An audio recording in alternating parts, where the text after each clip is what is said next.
अस्सलाम वालेकुम।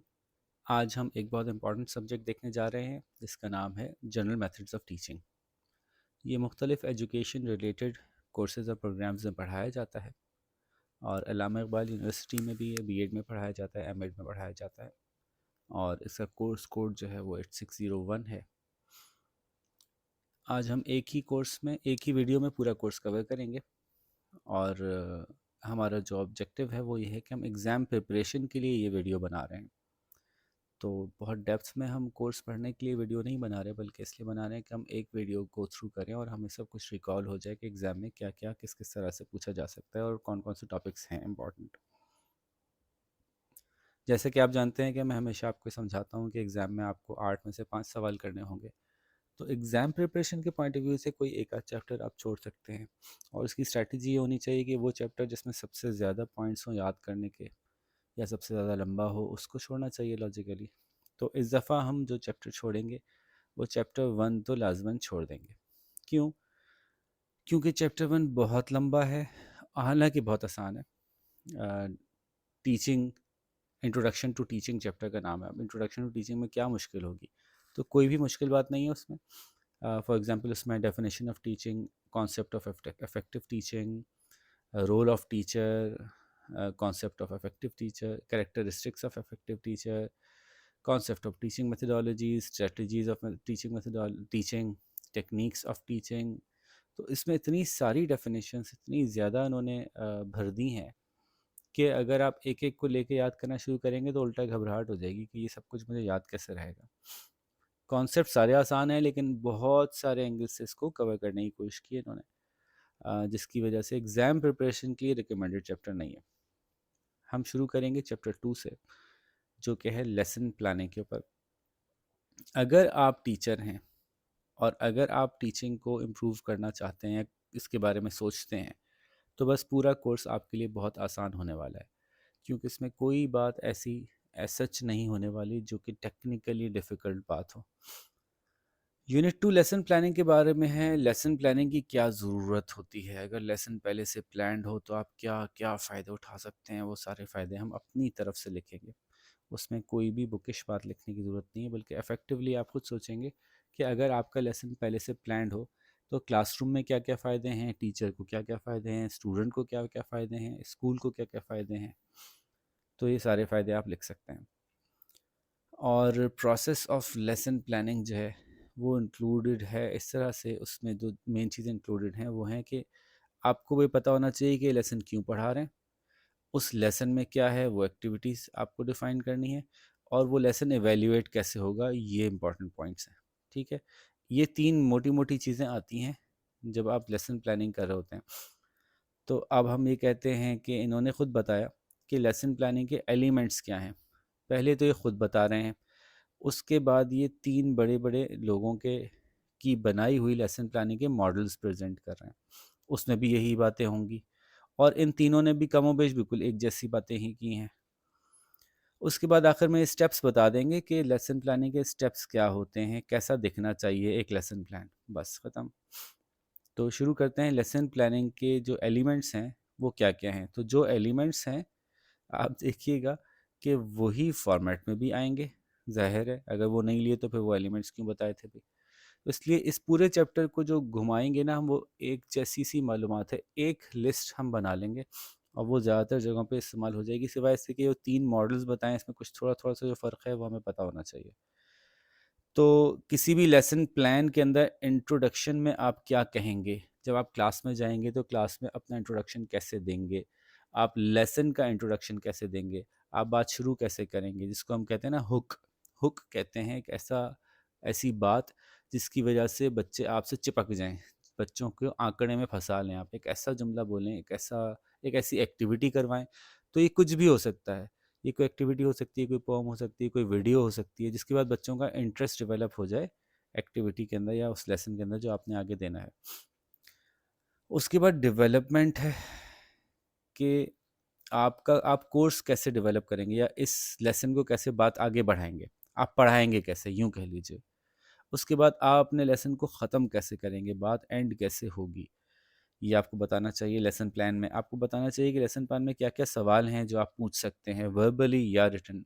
Lesson plan में ही आपको बता देना चाहिए कि इस लेसन की समरी क्या थी। इस लेसन प्लान में ही आपको इंट्रोड्यूस करवा देना चाहिए कि आगे हम क्या लेसन पढ़ेंगे, और 1 मिनट राइटिंग या 1 मिनट रिकैप्चरिंग का मौका भी लेसन प्लान में पहले से देना चाहिए आपको, कि आप आखिर में 1 मिनट में पूरे लेसन को क्लास के साथ डिस्कस करें कि इसमें क्या सीखा हमने। तो ये एक लेसन प्लान के एलिमेंट्स हैं, यही हर जगह नज़र आएंगे आपको। फॉर एग्जांपल गैगनी का फ्रेमवर्क है, बहुत खूबसूरत फ्रेमवर्क है, और उसने बड़ी तफसील से बताया है कि एक लेसन प्लान कैसे बनाना चाहिए। उसने कहा है कि पहले आप अटेंशन गेन करने का टूल बनाएं, कि बच्चों की अटेंशन आप कैसे गेन करेंगे। उसके बाद बच्चों को बताएं कि आज हम क्या पढ़ने जा रहे हैं, ऑब्जेक्टिव्स बताएं। फिर ये याद करा दें कि पहले हम ये पढ़ चुके हैं, रिकॉल प्रायर लर्निंग्स। फिर आप बताएं कि जो मौजूदा कंटेंट है वो क्या है, उसको पढ़ा दें। अब पढ़ाने का मतलब जो भी लेसन है, साइंस का लेसन है तो अलग तरीके से पढ़ाया जाएगा, इंग्लिश का लेसन तो वो अपने अंदाज से पढ़ाया जाएगा। तो जो भी कंटेंट है उस कंटेंट से गो थ्रू करा दें बच्चों को। फिर उस कंटेंट को गाइडेंस के साथ उनको प्रैक्टिस करवाएं, provide guidance to the practice of that lesson. ठीक है। उसके बाद उनको अपॉर्चुनिटी दें कि वो खुद से प्रैक्टिस कर सकें। बच्चे उस चीज़ को, पहले गाइडेंस के साथ प्रैक्टिस थी, फिर खुद से प्रैक्टिस थी। उसके बाद उनको आप फीडबैक दें कि आपका कैसा रहा काम, और फीडबैक ज़ाहिर है पॉजिटिव अंदाज में दिया जाएगा। उनकी परफॉर्मेंस को असेस करें कि आपने किस तरह से बच्चों ने किस तरह से परफॉर्म किया, आपका आपका जो लेसन था वो कितना कामयाब रहा। और उसके बाद आप उसकी जो रिटेंशन है उसको इन्हांस कैसे करेंगे, उनको प्रैक्टिकल एग्जांपल्स देकर उसकी जो रिटेंशन है, जो उसको सेव करेंगे अपने जहन में बच्चे, उसको इन्हांस किया जाएगा। ये गैगनी ने एक फ्रेमवर्क दिया कि आप लेसन को प्लान कर रहे हो तो इन बातों को ध्यान में रखें, क्लास में ये सब कुछ होगा तो इन सब के लिए प्लान करें। इसी तरह से मैडलिन हंटर ने जो है वो भी 7 स्टेप्स दिए थे किताब में। 7 स्टेप्स का इंट्रोडक्शन दिया है, लेकिन 7 स्टेप्स नहीं बता सके वो, तो मैंने फिर अलग से बता दिए हैं। आप चाहें तो किताब के दिए हुए ये 4 स्टेप्स ले लें। बहरहाल 7 स्टेप्स क्या हैं वो मैं आपको एक्सप्लेन कर देता हूँ। कि मैडलिन हंटर कहती हैं अगेन कि पहले आप ऑब्जेक्टिव्स लिख दें, ऑब्जेक्टिव्स बता दें कि आप क्यों कराना चाहते हैं, ये इस लेसन में क्या कवर होगा, मतलब इस लेसन के कवरेज का मकसद क्या है, यूँ कहिए। वो क्या स्टैंडर्ड्स हैं जो उसमें मीट करवाए जाएंगे, वो क्या क्या चीज़ें हैं, क्या क्या क्या आ जाना चाहिए। स्टैंडर्ड का मतलब ये होता है, फॉर एग्जांपल मैं बच्चे को एक इंग्लिश की पोम समझाऊंगी तो किस लेवल पे उसको आ जाए, कितनी अंडरस्टैंड हो जाए उसको, वो कॉन्सेप्चुलाइज हो जाए, उसकी एप्लीकेशन भी कर सकता हो या ना कर सकता हो, तो किस लेवल तक उसको करवाना है। उसके बाद आप एंटिसिपेटरी सेट देते हैं, यानी आप किस तरह से इसको इस पूरे जो लेसन है इसको बच्चों के लिए सेट करेंगे। सेट की अगर आपको बात याद हो तो मैंने यहाँ भी आपसे कहा था, समझाया था कि आप जो है वो उसको बच्चों के लिए कैसे रिलेटेबल बनाएंगे, और एक्चुअल लेसन पढ़ने से पहले उनका जहन कैसे तैयार करेंगे कि वो जो है वो उस लेसन को एंटिसिपेट करने लगें, यानी वो सोचने लगें कि कोई अच्छी चीज़ आने वाली है हमारे पास। तो अगेन एंटिसिपेटरी सेट के अंदर जो हुक सेट करने की मैंने बात की थी, उसके अंदर आपको वीडियो दिखा सकते हैं, उस तरह की कुछ चीज़ें यहाँ दे सकते हैं। फिर एक्चुअल टीचिंग आएगी, फिर गाइडेड प्रैक्टिस आएगी जिसमें आप हेल्प करेंगे, लेसन को क्लोज करेंगे, और उसके बाद इंडिपेंडेंट प्रैक्टिस करवाएंगे कि अब आप खुद से करके दिखाओ। तो ये था मेडलिन हंटर का 7 स्टेप लेसन प्लान, के लेसन का प्लान में ये सारी चीज़ें आ जानी चाहिए। आप जब लिख रहे हो ना कि मैंने क्या क्या करवाना है, तो ये चीज़ें आपके जहन में होनी चाहिए कि मुझे ये सब कुछ करवाना होगा। 5 E's ऑफ लेसन प्लानिंग भी दिया गया है, जिसमें कि कहा गया है कि इंगेज कराओ, एक्सप्लोर कराओ, एक्सप्लेन करो, एलेबोरेट करो और इवेल्युएट करो। ये तो बहुत बेसिक सी बातें हैं, कोई लेसन प्लान नहीं है, लेकिन ये एलिमेंट्स ज़रूर किसी लेसन प्लान के अंदर होने चाहिए कि वो इंगेजिंग हो, एक्सप्लोरेटरी हो, एक्सप्लेनेटरी हो, एलेबोरेटिव हो और इवेल्युएटिव हो। प्लान प्लान ऐसा हो कि उसमें इन सब बातों का ख्याल रखा जाए। और उन्होंने कहा कि कोर्स प्लानिंग के वक्त किन किन चीज़ों का ख्याल रखना चाहिए, उसके स्टेप्स क्या हैं। तो कोर्स, ये कोर्स की बात हो रही है, ये एक लेसन की बात नहीं हो रही।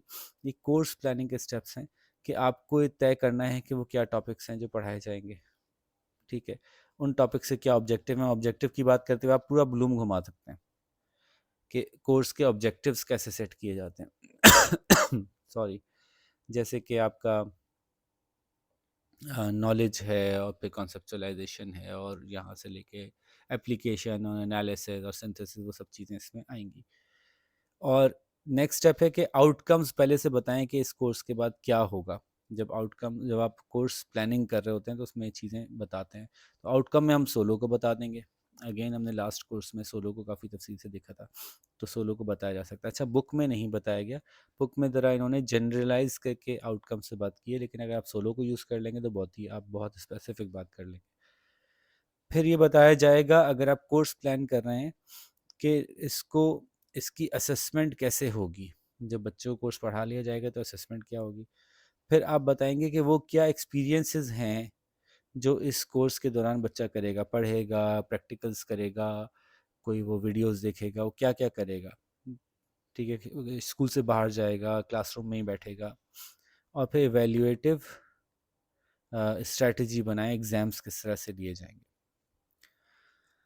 आप जो है वो लेसन प्लानिंग अपना डेली वीकली लेसन प्लान कैसे बना सकते हैं, फिर वहीं आ गए। देखिए, आप उन्हीं में से कुछ उठा लें, ये बताने की ज़रूरत नहीं है।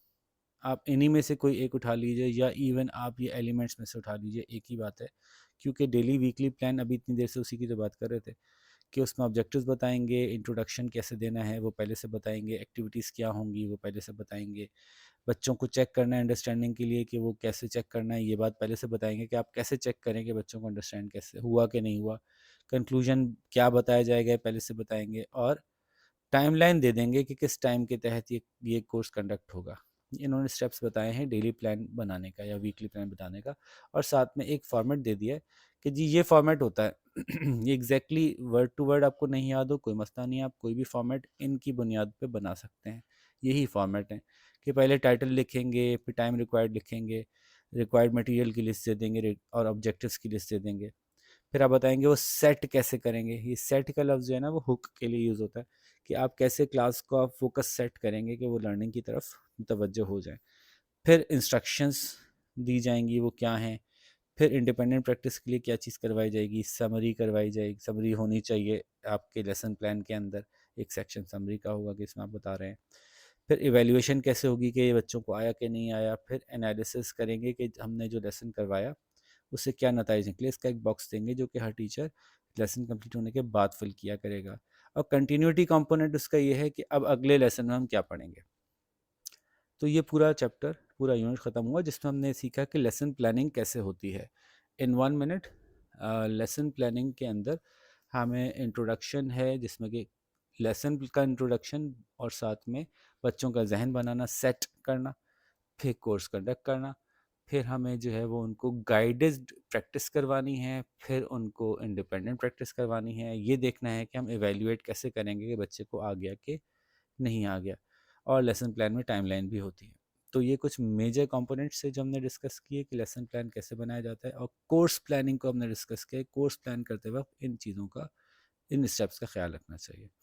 3 हमने मॉडल्स पढ़े जिसको आप लेसन प्लानिंग मॉडल्स या लेसन प्लानिंग अप्रोचेस कह सकते हैं, जिसमें 2 वाकई मॉडल थे और एक जो जनरल सी बातें थी, 5 वीज ऑफ लेसन प्लानिंग।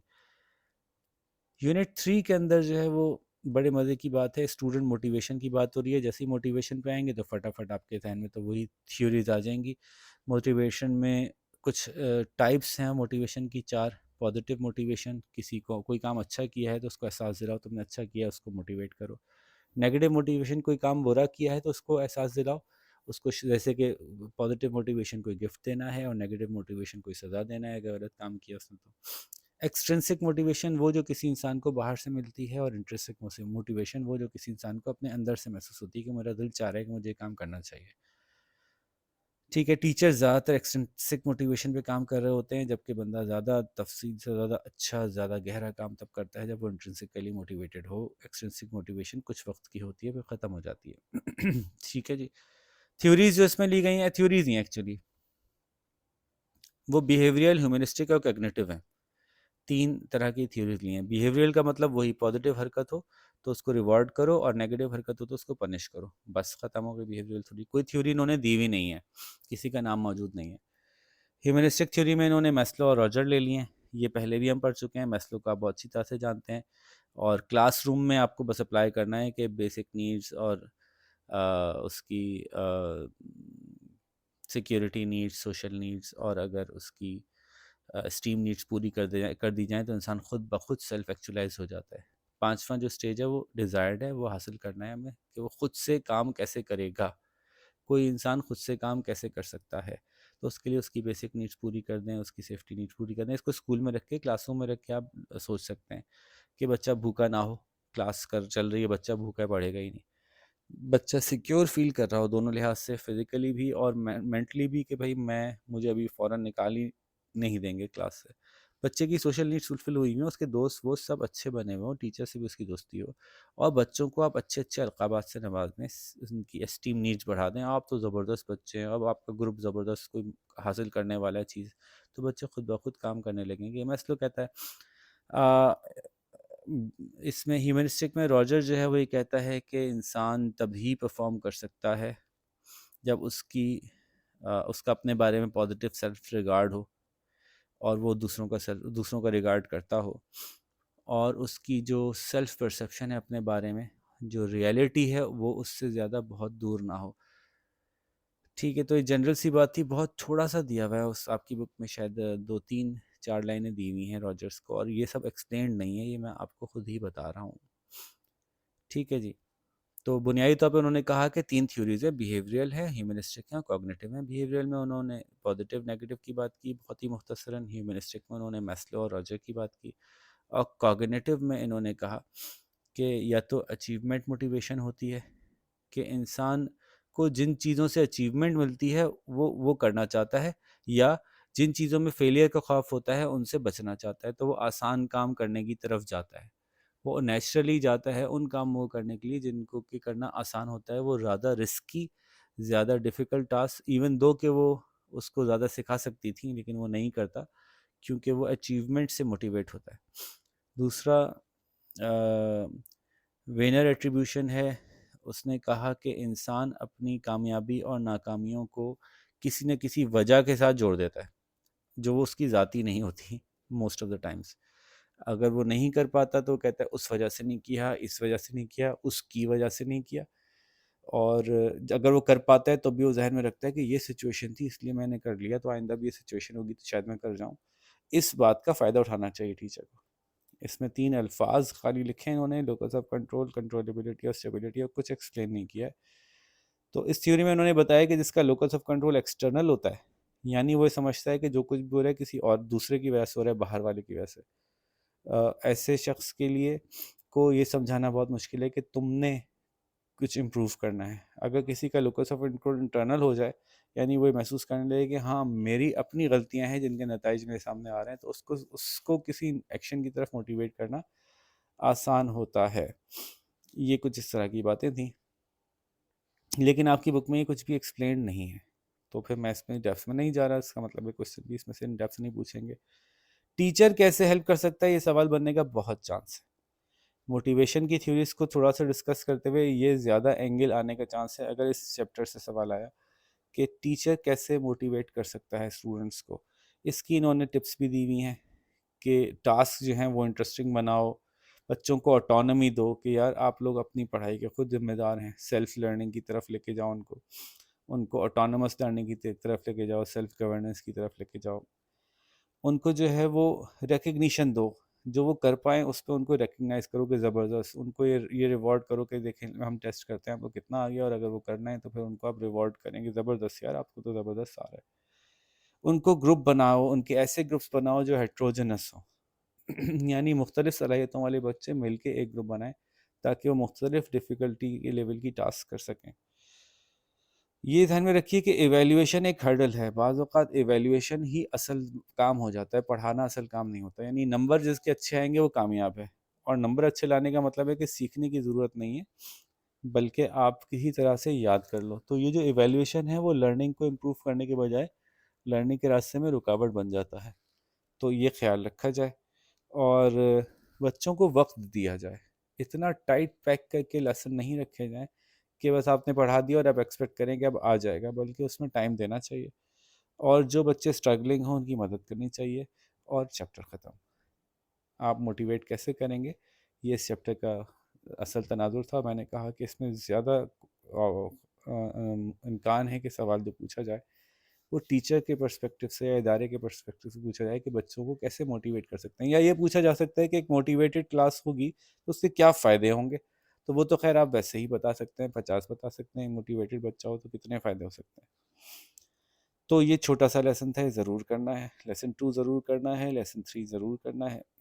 लेसन 4 भी छोटा सा है, इंक्वायरी मेथड है, बज़ाहिर लोगों को बहुत मुश्किल लगता है, वो ये छोड़ देते हैं। हालांकि इंक्वायरी मेथड इन इटसेल्फ कोई मुश्किल नहीं है। इसमें इन्होंने सिर्फ जो बुनियादी बातें की हैं वो 4 चीज़ों की हैं। इंडक्टिव और डिडक्टिव अप्रोच, ये 2 मिला के 1 कर लें तो 3 रह जाएंगी। साइंटिफिक मेथड और प्रॉब्लम सॉल्विंग अप्रोच, बस ख़त्म। तो आपको क्लास में क्लास पढ़ाते वक्त किस तरह का स्टाइल होना चाहिए आपका। आप इंडक्टिव टेक्निक्स यूज़ कर सकते हैं, डिडक्टिव यूज़ कर सकते हैं, साइंटिफिक मेथड्स यूज़ कर सकते हैं, या प्रॉब्लम सॉल्विंग स्टाइल यूज़ कर सकते हैं। इनको फटाफट से समझ लेते हैं, चैप्टर ख़त्म हो जाएगा। आम तौर पे ये कहा जाएगा कि क्लास शुरू इंडक्टिव से होनी चाहिए और ख़त्म डिडक्टिव से होनी चाहिए। ठीक है, ये बहुत अच्छा गाइडलाइन है। इंडक्टिव ये है कि हम किसी एक स्पेसिफिक चीज़ को समझें, और अगर ये ऐसी होती है इसका मतलब है बाकी भी ऐसे ही होती होंगी। एक फिनोमेना को डेप्थ में स्टडी करें तो इसका मतलब है कि इंडक्टिव अप्रोच में, इंडक्टिव स्टडीज़ में आप चीज़ें जानने की कोशिश करते हैं और नई नॉलेज एक्वायर करते हैं। जैसे कि चलो देखते हैं कि शर्ट कैसे सी जाती है, और अगर शर्ट सीना आ गया तो हमने समझ लिया कपड़े कैसे सिलते हैं। स्पेसिफिक को स्टडी किया, इसमें हमने नई लर्निंग की कि हमने जाना कि शर्ट कैसे सीते हैं, और फिर उसको जनरलाइज कर दिया कि जी इसका मतलब है सारे कपड़े ऐसे ही सिलते होंगे कमोबेश। तो inductive is very good for investigation, learning new things. Inductive होना चाहिए शुरू में। और डिडक्टिव का मतलब ये है कि देखो चूंकि आमतौर पर ऐसा ही होता है और ये भी उसी से मुताल्लिक है, तो फिर इसमें भी ऐसे ही होगा। जैसे वो मशहूर मिसाल है ना कि सारे इंसान मर जाते हैं और तुम भी इंसान हो, तो इसका मतलब है तुम भी मर जाओगे। तो डिडक्टिव में कोई नई लर्निंग नहीं होती, बल्कि पहले से मौजूद जो जनरल इंफॉर्मेशन होती है उसी की मदद से हम बच्चों को समझाते हैं कि देखो जैसे कि वहाँ सब जगह होता है ना, वैसे ही यहाँ भी हुआ। तो ये अप्रोच होती है हम लेसन्स को क्लोज करने के लिए, बात को एंड करने के लिए डिडक्टिव वे में बात एंड करते हैं। और साइंटिफिक मेथड ये है कि हम लॉजिकल और ऑर्डरली अप्रोच में इंफॉर्मेशन को समझाएं बच्चों को। और बस साइंटिफिक मेथड आया नहीं कि अचानक से उनको जो है वो पूरी साइंटिफिक रिसर्च करना, डिटेल देना ज़रूरी होता है। जैसे ही साइंटिफिक मेथड आता है फटाफट स्टेप्स वो बता देते हैं जो पिछले 5 कोर्सेज से आप पढ़ते हुए आ रहे हैं। प्रॉब्लम रियलाइज करें, define the problem, analyse the problem, collect the data, analyse the data, frame hypothesis, verify hypothesis, find solution and apply solution. तो ये बहुत पहले से हम रिसर्च मेथडोलॉजी में पढ़ते हुए आ रहे हैं। साइंटिफिक मेथड के थ्रू आप जब पढ़ा रहे होंगे तो बच्चों को प्रॉब्लम रियलाइज़ करवाएंगे, कहेंगे अच्छा चलो प्रॉब्लम है क्या, उसको डिफाइन करते हैं, उसको एनालाइज करते हैं। फिर बच्चों की मदद से डेटा कलेक्ट करेंगे, डेटा को एनालाइज करेंगे, फिर कहेंगे इसका मतलब है ये होता है, इसका मतलब है जब भी ऐसा करते हैं तो ये होता है, फिर इसको वेरीफाई करेंगे कि हाँ ऐसा होता है, फिर उसका सोल्यूशन तलाश करेंगे और सोल्यूशन को अप्लाई करके देखेंगे। ये भी पढ़ाने का एक तरीका हो सकता है कि साइंटिफिक मेथड को फॉलो किया जाए। और आखिर में प्रॉब्लम सॉल्विंग अप्रोच ये होती है जिसमें ये देखें हमने एक ट्राइंगल बना हुआ है, ट्राइंगल गाइडलाइन की या गाइडेंस का लेवल है, यहाँ हाईएस्ट लेवल है और यहाँ पे नो गाइडलाइन है। तो एक एक प्रॉब्लम सॉल्व करवाते जाते हैं बच्चों को, 1 प्रॉब्लम, 2 प्रॉब्लम, 3 प्रॉब्लम, 4 प्रॉब्लम। शुरू में बहुत ज़्यादा गाइडेंस देते हैं, फिर उससे कम गाइडेंस देते हैं, फिर उससे कम गाइडेंस देते हैं, यहाँ तक कि बच्चा सेल्फ लर्न करने के काबिल हो जाता है, बच्चा खुद से उस मसले को हल करने के काबिल हो जाता है। तो ये प्रॉब्लम सॉल्विंग या अप्रोच या प्रॉब्लम बेस्ड लर्निंग कहलाता है, PBL, problem based learning, where students find solution to problem. यहाँ पे टीचर का रोल बहुत कम होता है, यानी टीचर का रोल एज अ फैसिलिटेटर होता है। टीचर का role as a teacher who standing in front of the class के प्यारे बच्चों बुक का चैप्टर नंबर 1 खोलिए, ये सब कुछ नहीं करता। वो कहता है कि हमें एक मसला है, लेट्स सॉल्व दिस प्रॉब्लम। शुरू में वो हेल्प ज़्यादा करता है उसके सोल्यूशन में, और आहिस्ता आहिस्ता अगले प्रॉब्लम्स में अपनी हेल्प कब करते जाते हैं, यहाँ तक कि बच्चे इंडिपेंडेंटली प्रॉब्लम सॉल्व कर होते हैं। और ये एक दिन में नहीं होता, ये ईयर लॉन्ग या ईयर्स लॉन्ग अप्रोच होती है।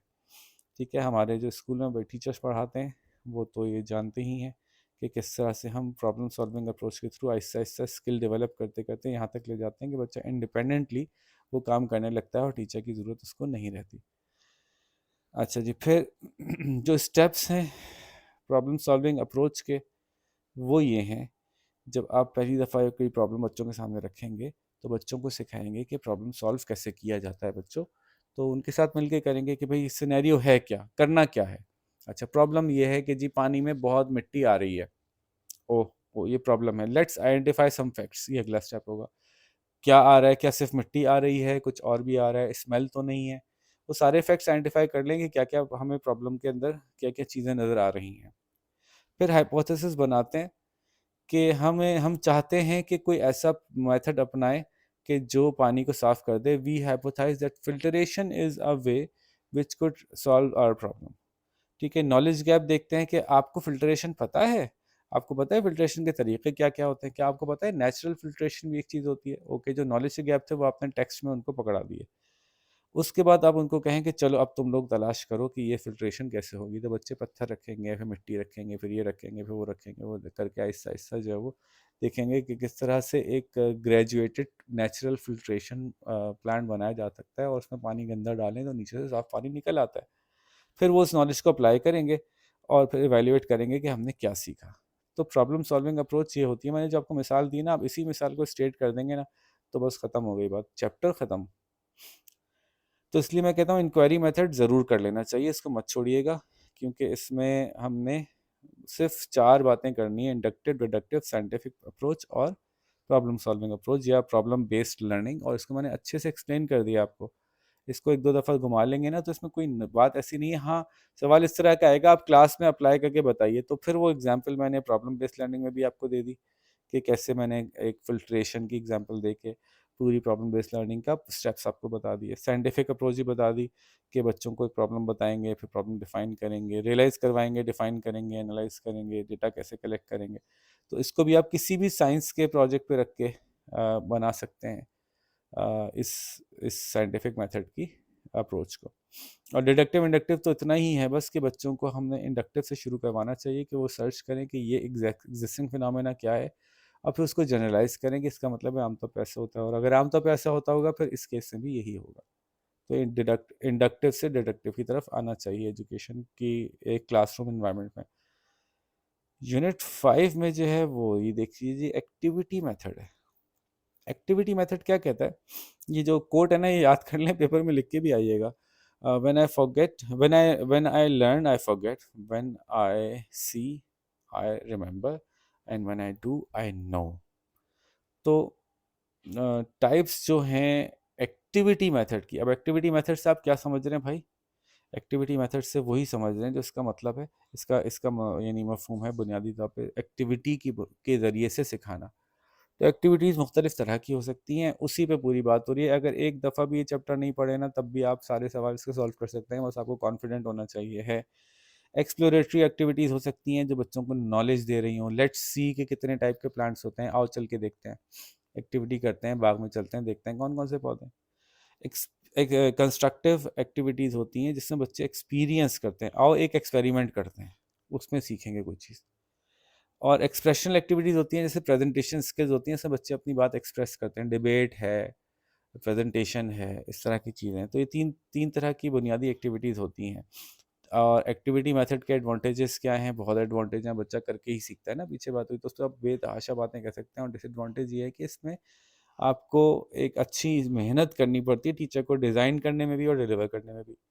टीचर का रोल क्या है? टीचर इसमें रोल मॉडल भी होगा, टीचर इसमें एक्टिविटी में पार्टिसिपेट किसी हद तक करेगा, बच्चों को करके दिखा रहा होगा, बच्चों को हर स्टेप पे मोटिवेट कर रहा होगा, बच्चों को उसका नतीजा निकाल के दिखाएगा कि एक्टिविटी की तो क्या हुआ।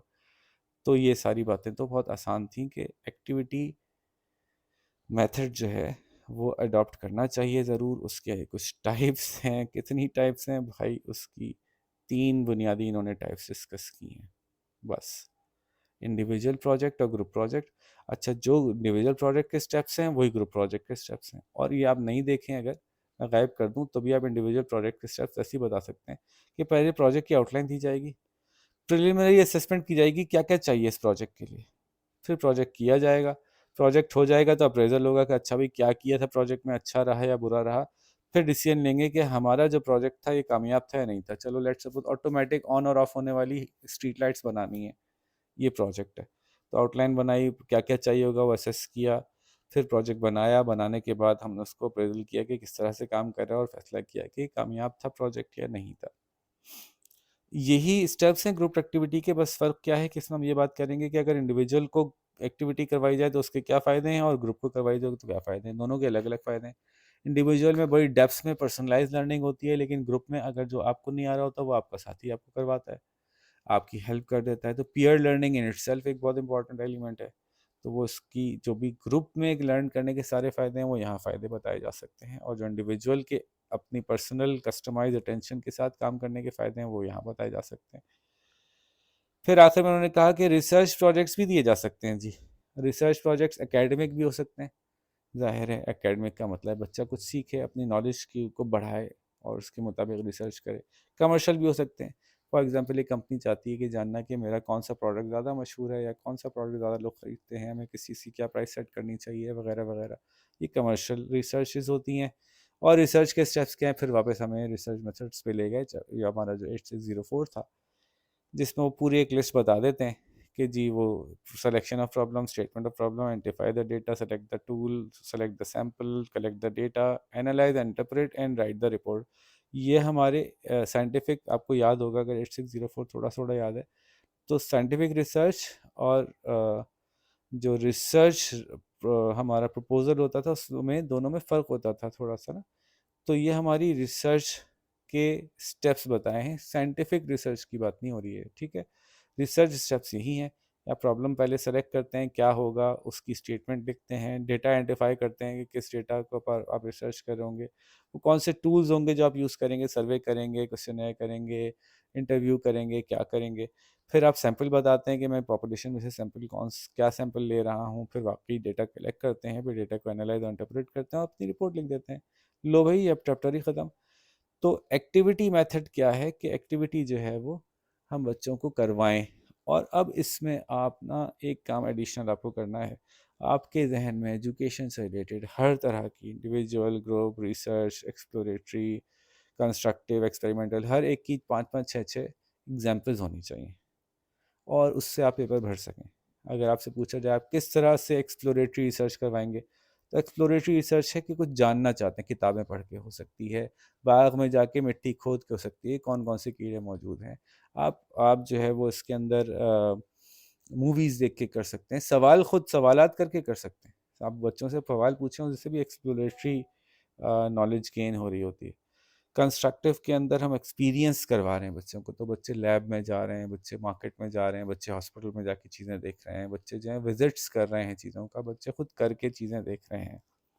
और एक्सप्रेशनल में डिबेट आ गई, इसमें स्पीच आ गई, इसके अंदर जो है वो प्रेजेंटेशंस आ गई। तो अगर आपको ये पता है इनके फ़ायदे और इनके बारे में आप लंबी लंबी बातें कर सकते हैं, तो बस चैप्टर में कुछ भी नहीं है। तो इसलिए ये चैप्टर भी आपको ज़रूर करना चाहिए। अब आते हैं हम यूनिट नंबर 6। ये बहुत लंबा यूनिट है, बहुत आसान है। टॉपिक है डिस्कशन मेथड्स। हम क्लास में कैसे कैसे डिस्कशन कर सकते हैं, लेकिन ये बहुत लंबा है, इसलिए मैं इसको अभी फ़िलहाल रोक रहा हूँ और हम इसको आखिर में देखेंगे। तो ये भी उन चैप्टर्स में से है जो आप छोड़ सकते हैं। आप देख ही लेना, बातें ही बातें, टास्क फंक्शन क्या होते हैं, सोशल फंक्शन क्या होते हैं, और जनाब क्लासरूम डिस्कशन की कितनी टाइप्स हैं, टाइप्स ही ले लो 20, तो टाइप्स 20-25 टाइप्स, पता नहीं कितनी टाइप्स हैं। स्मॉल ग्रुप, बस group, talking circle, talking ticket, think pair share, ये अल्फाज, ये हैं सब बहुत आसान, लेकिन ये सब अल्फाज याद रखना ना बिला वजह की टास्क है। तो हम इसको आखिर में देखते हैं, फिलहाल मैं इसको पॉज करता हूँ। यूनिट 7 की तरफ जाते हैं। यूनिट 7 में कोऑपरेटिव लर्निंग है, बहुत ही मज़ेदार टॉपिक है। बच्चे एक दूसरे के साथ काम करके सीखते हैं, ठीक है। हमारे यहाँ सेल्फ गवर्नेंस मॉडल है एक, जिसके ऊपर कि हम काम कर रहे हैं, जिसमें हेट्रोजेनस लर्निंग, बच्चे हेट्रोजेनस सेटिंग में बैठते हैं। एग्जैक्टली ये उसी का है। तो अगर हमारे टीचर्स देख रहे हो तो देख सकते हैं कोऑपरेटिव लर्निंग मतलब क्लास 6, 7, 8 में जैसे आप पढ़ाते हैं वैसे, तो बस वो सारी चीज़ें आ जाएंगी। तो बहुत आसान है। और इसमें भी बस मसला क्या है कि इसमें लिस्ट बहुत लंबी है, टेक्निक्स की, स्ट्रेटजीज की, बिला वजह नाम रखे हुए हैं। और वो नाम तो, वो काम तो बहुत आसान है, लेकिन ये सारे नामों की लिस्ट आप याद रख लेंगे, ये एक मुश्किल काम है। अगेन मैं इसको भी अभी पॉज कर रहा हूँ, रोक रहा हूँ। क्यों? क्योंकि जो नाम 7 में है ना, वही नाम 6 में। आप देखिएगा कि ये कहा कहना कि कोऑपरेटिव लर्निंग में कैसे कैसे करवाई जाए, बच्चों को कैसे एक दूसरे के साथ ग्रुप बना के बिठा के पढ़ाया जाए, और ये पूछना कि बच्चों से डिस्कशन कैसे करवाई जाए, ये एक ही बात है। तो पूरा डिस्कशन मेथड वाला चैप्टर रिपीट होगा कोऑपरेटिव लर्निंग के अंदर। तो हम कोऑपरेटिव लर्निंग कर लेंगे क्योंकि है बहुत इंपॉर्टेंट, अच्छी चीज़ है। तो फिर 6 हम आराम से छोड़ सकते हैं क्योंकि 6 इसी में कवर हो गया। और कोई चाहे तो 6 7 दोनों छोड़ सकता है अगर किसी के पास बहुत कम टाइम है। तो इसलिए मैं पहले वो चैप्टर्स करवा रहा हूँ जो बहुत क्विकली हो जाएंगे। तो चैप्टर नंबर 8 है, हाँ, टीचिंग स्किल्स। अब बताइए इसमें क्या पढ़ाऊँ मैं, इसमें हम क्या पढ़ें? तो भाई टीचिंग स्किल्स के अंदर जो है वो हम बताएंगे आपको कि क्लास को सेट कैसे किया जाता है, यानी हुक कैसे रखा जाता है। मैं बता ही चुका हूँ आपको। इंट्रोडक्शन कैसे देना चाहिए कि क्लास आपकी तरफ मुतवज्जो हो, सब्जेक्ट के बारे में जानने के लिए दिलचस्पी रखे। इसमें आप 1000 बातें कर सकते हैं, अच्छे अंदाज से बताएं, अच्छे लिबास में आएँ, अच्छी ज़बान बोलें, सबको इंक्लूड करें, आई कांटेक्ट मेंटेन करें। आप जो है वो सब्जेक्ट को बहुत दिलचस्प बनाएं, वीडियो दिखा दें, गेम खिला दें, एक्टिविटी कर दें, क्लास की एक्सपेक्टेशंस सेट करें, क्वेश्चन आंसर्स करें बच्चों से। ठीक है, बच्चों को जो है वो इस तरह से स्टार्ट करें कि बच्चे जो हैं वो आपके साथ देने के लिए तैयार हों। फिर सेट इंडक्शन कहते हैं इस पूरे प्रोसेस को। इन लोगों ने इस चैप्टर में इसको सेट इंडक्शन कहा है। द हुक, इंट्रोडक्शन का जो पूरा पार्ट है उसको सेट इंडक्शन कहा है। ठीक है, और उसके बाद जो है वो सेट इंडक्शन की मोटिव की इम्पोर्टेंस क्या है। ठीक है जी। फिर आपने जो है वो इसमें टीचिंग स्किल्स में इंट्रोडक्शन है ना, सबसे पहले आप जब पढ़ा रहे होते हैं तो पढ़ाने से पहले इंट्रोडक्शन करते हैं, बच्चों को जो है वो सेट करते हैं, हुक सेट करते हैं। ठीक है, उसके बाद आप पढ़ाते हैं, उसको प्रेजेंटेशन कहा है इन्होंने। तो प्रेजेंटेशन के अंदर इन्होंने कुछ स्टेप्स दिए हैं, कुछ कुछ कंपोनेंट्स बताए हैं, कुछ टिप्स दी हैं। यानी ये बात हो रही है अब पढ़ा रहे हैं, अब आपने बात सेट कर ली, बच्चे रेडी हैं, बच्चे सुनना चाहते हैं। तो भाई आपको इस बात का ख्याल रखना चाहिए कि आपका आपने क्या नॉलेज देनी है, नॉलेज है कि नहीं है आपके कंपोनेंट में, और वो क्या नॉलेज है वो कैसे डिलीवर होगी। एप्लीकेशंस करवा रहे हैं आप बच्चों से कि नहीं। देखो बेटा, हमारे यहाँ ये होता है कि जब हम ऐसा करते हैं तो यूं होता है, और बच्चों को करवा भी दें वो, तो वो बच्चों को याद रहेगा। इनपुट तो दें ही दें, मॉडलिंग भी करें उस इनपुट की, और फिर ये चेक करते जाएं कि उनको आ रहा है कि नहीं आ रहा, क्वेश्चनिंग के थ्रू। तो प्रेजेंटेशन में ये 3 बातों की इंपॉर्टेंस है कि आप बात बताते भी जाएं, साथ में उस बात की एप्लीकेशन भी बताते जाएं, साथ में आप उनसे सवाल भी करते जाएं। फिर उन्होंने कहा कि जब आप खड़े होकर क्लास में प्रेजेंटेशन दे रहे हो तो भाई ख्याल रखें आपकी वॉइस अच्छी होनी चाहिए, आपकी वोकैबुलरी अच्छी होनी चाहिए, आपकी टोन अच्छी होनी चाहिए, आपकी पिच अच्छी होनी चाहिए, आपको ह्यूमर के साथ पढ़ाएं, आपकी बॉडी लैंग्वेज अच्छी होनी चाहिए। वॉइस तो आपकी आवाज़ क्लियर होनी चाहिए। अब इसमें और भी बहुत सी बातें हैं जो आप खुद कह सकते हैं, पता नहीं कितनी ड्रेसिंग कह सकते हैं, आप पता नहीं क्या क्या कह सकते हैं। पेस नहीं कहा है इन्होंने। टोन, आप किस टोन में बात कर रहे हैं, पिच, ऊंची आवाज़ में बात कर रहे हैं, नीची आवाज़ में बात कर रहे हैं, आप क्या वोकेबलरी यूज़ कर रहे हैं, बच्चों के साथ हंसी मजाक करते हैं कि नहीं करते हो, आपकी बॉडी लैंग्वेज कैसी है, पॉजिटिव है कि नहीं है। ये प्रेजेंटेशन स्किल्स की 6 चीज़ें दी हैं, आप ज़रा सा सर्च करेंगे 50 चीज़ें आ जाएंगी प्रेजेंटेशन स्किल्स के अंदर। तो ये काफ़ी, ये महज इस पे ही रिलाई ना करें, आप इसके अलावा भी चीज़ें बता सकते हैं। और एक अच्छे टीचर को जब प्रेजेंटेशन देनी हो, जब प्रेजेंटेशन देने कोई खड़ा हो, तो उसको किन किन बातों का ख्याल रखना चाहिए, टिप्स क्या हैं, तो उसमें ये सब इंक्लूड हो ही जाता है। प्लस कुछ बातें और बता दी गई हैं, मैं आपको सुना देता हूँ। और उसमें मजीद जैसे मैंने कहा ना कि टीचर क्लास में खड़ा हो तो किन बातों का ख्याल रखे, तो भाई अब आप लोग तो ये आंखें बंद करके लिख सकते हैं बेतहाशा बातें, जैसे इन्होंने कहा know your material, take interest in your own material, know the audience, prepare the outline in advance, use visual aids, practice and practice, look sharp, smile, give positive gestures, engage the students, maintain, आइए मैं अलग बता रहा हूँ ना, maintain eye contact, have a positive body gestures या body language, or move around the class, have a good sitting arrangement, have a class which is well ventilated, have a very good lighted up class, और ये सब बातें आप करते जाएं, अच्छी class कैसे होगी, अच्छी प्रेजेंटेशन कैसे हो रही होगी, क्लास में क्या हो रहा हो। टीचिंग स्किल्स में और क्या है भाई। फिर टीचिंग स्किल्स में एक काम इन्होंने कहा, भाई साहब आप जो है ना वो लर्निंग डिफ़िकल्टीज को नोट करते रहिए, ये देखते रहिए कि ऐसा ना हो कि कोई बच्चा जो है वो ना सीख पा रहा हो।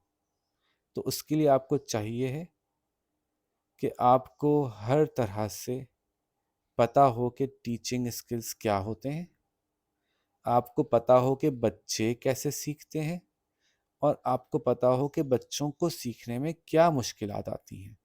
तो ही आप लर्निंग डिफ़िकल्टीज आइडेंटिफाई कर सकेंगे। ख़त्म हो गया टॉपिक। फिर एक सवाल आया, पेडागोजी। पेडागोजी क्या होती है? पेडागोजी होती है बच्चों को पढ़ाना, उनको पढ़ाना जिनके पास एक्सपीरियंस नहीं है। इसके अगेंस्ट उलट क्या होता है? एंड्रागोजी। एंड्रागोजी होती है बड़ों को पढ़ाना, जैसे कि हम ट्रेनिंग कहते हैं। तो उसमें हमारे पास जो पार्टिसिपेंट्स होते हैं उनकी अपनी प्रायर नॉलेज होती है, आप उस नॉलेज का फ़ायदा उठा सकते हैं पढ़ाई के दौरान। तो आपको उनको बच्चों की तरह से स्पून फीड नहीं करना पड़ता, बल्कि आप उनसे पूछते हैं, आप खुद बताइए आपका इसमें क्या एक्सपीरियंस, और वो वही आपको सोल्यूशन निकाल देते हैं। बच्चों को हम ये नहीं कर सकते कि आप बताइए आपका क्या एक्सपीरियंस है, तो हमें उनको या तो एक्सपीरियंस से गुजारना पड़ता है या हमें खुद बताना पड़ता है। इसको पेडागोजी कहते हैं। तो पेडागोजी के प्रिंसिपल्स क्या होते हैं? हाँ, इन्होंने कहा मल्टी सेंसरी स्ट्रेटेजी अपनाएं, यानी जो ब्लूम्स की टेक्सोनोमी है कहती है ना कि आप ब्रेन भी एक्टिवेट, कॉग्निटिव डोमेन को भी टच करें, साइकोमोटर की भी करें, और अफेक्टिव डोमेन यानी उसके जज्बात को भी टच करें, उसको खुश भी करें, उसका ब्रेन भी इंगेज करें, उसकी बॉडी भी इंगेज करें। इतनी प्रैक्टिस करें कि आप ऑटोमेटिकली काम करने लगें, ऑटोमेट हो जाएं, सोच समझ के, सोचना ना पड़े आपको बोलने के लिए। यूनिट्स को माइक्रो यूनिट बनाएं, बहुत बड़े बड़े यूनिट्स ना बनाएं, छोटे छोटे यूनिट्स बनाएं, छोटे छोटे कंक्लूजन्स दें, 3 3 दिन में पढ़ाएं, चौथे दिन में कंक्लूड कर लें। है भाई, हमारे यहाँ होती है ना स्ट्रैटेजी। फिर डायरेक्ट और सिस्टमेटिक इंस्ट्रक्शंस दें, बहुत घुमाए फिराए नहीं अपने प्लान को ना, बहुत लंबा घुमा के ना आ रहा हो प्लान। अपने अपने अपने जो मटेरियल उसको रिव्यू करते रहें और स्पायरली ग्रो करें, पहले एक चीज़ एक दफ़ा कराएं, फिर अगली दफ़ा उससे बड़े लेवल पे कराएं, फिर उससे बड़े कराएं, बच्चे इस तरह से स्पायरली लर्न करते हैं। और फीडबैक देते रहें कि भाई आप कैसा चल रहे हैं, आप बहुत अच्छा जा रहे हैं, शाबाश, वेरी गुड, वेल डन, ओ यहाँ थोड़ी इंप्रूवमेंट की ज़रूरत थी। ठीक है जी। फिर एक बात आई कि अच्छी तरह से प्रैक्टिस करें, प्रिपेयर करें लेसन को। तो प्रिपरेशन, प्रेजेंटेशन, प्रैक्टिस, इवैल्यूएट और एक्सपेंशन, ये वही स्टेप्स आ गए क्लास के कि पहले तैयार करके जाएं, फिर प्रेजेंट करें, फिर प्रैक्टिस करते रहें, और देखते रहें कि जी आपकी क्लास में नताइज आ रहे हैं या नहीं आ रहे हैं। स्टूडेंट्स की इवैल्यूएशन हम कैसे कैसे कर सकते हैं कि उसको आ गया या नहीं आ गया? तो उससे क्वेश्चन कर सकते हैं, उससे क्लासरूम में कोई रिस्पॉन्स सिस्टम बना सकते हैं आप। हाँ भाई, ओके, जब जब मैं कोई बात समझाऊँ तो जिस जिसको समझ में आ जाए वो हाथ रेज़ करे, ये रिस्पॉन्स सिस्टम है। जिसको समझ में आ जाए वो थम्स अप करे, ओके। कौन-कौन बच्चे इनको समझ में नहीं आया वो खड़े हों, शाबाश। अच्छा, ये इस पे तो कोई भी खड़ा नहीं होता वैसे। लेकिन रिस्पॉन्स का कोई सिस्टम होना चाहिए, इससे आपको पता चलता रहे कि बात समझ में आ रही है या नहीं आ रही। ओपन क्लास डिस्कशन करें कि ओके चलो हमने पढ़ लिया ना, अब बात करते हैं कि ये कैसे अप्लाई होगा। ठीक है, 1 मिनट पेपर का कॉन्सेप्ट दें कि स्टूडेंट्स को 1 मिनट है, इस 1 मिनट में आज क्या-क्या सीखा था बता दो। बहुत अच्छा है। इंडेक्स कार्ड है जिसमें टीचर खुद बताता है कि आज के लेसन में क्या रहा, और अगली दफ़ा कोई और टीचर ये लेसन पढ़ाएगा तो किन बातों का ख्याल रखेगा। असाइनमेंट्स और एग्जाम्स से भी आप बता सकते हैं कि स्टूडेंट्स कहाँ खड़े हैं, कैसा हो रहा है। चैप्टर ख़त्म हो गया। टीचिंग स्किल्स में बुनियादी तौर पे इन्होंने आपसे बात की कि हुक कैसे बनाया जाता है, यानी इंट्रोडक्शन कैसे दिया जाता है। बात की प्रेजेंटेशन कैसे होगी क्लासरूम में, उसके क्या बुनियादी टेक्निक्स हैं। उसमें उन्होंने बताया बच्चों की लर्निंग डिफ़िकल्टीज़ कैसे आइडेंटिफाई होती हैं, बहुत जनरल सी बात है, वैसे ही बता सकते हैं आप। इन्होंने बताया कि बच्चों को कैसे पढ़ाते हैं, ये बात पीछे ही बता दी थी और कई दफ़ा बता चुके हैं इस कोर्स में।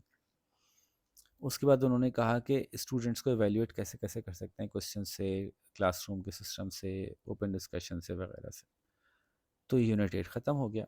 और यूनिट 9 जो है वो है टीचिंग टूल्स। टीचिंग टूल्स में क्या क्या आएंगे भाई? टीचिंग टूल्स क्यों इम्पोर्टेंट हैं? देखिए, प्रोजेक्टेड और नॉन प्रोजेक्टेड टीचिंग टूल्स होते हैं। ठीक है, पहले तो यहाँ से शुरू करते हैं जो चैप्टर का एंड है। प्रोजेक्टेड और नॉन प्रोजेक्टेड होते हैं। तो प्रोजेक्टेड का मतलब जो कि इन्हांस करके दिखाते हैं, जैसे कि ओवरहेड प्रोजेक्टर है। नॉन प्रोजेक्टेड जो जैसे होते हैं वैसे ही दिखते हैं।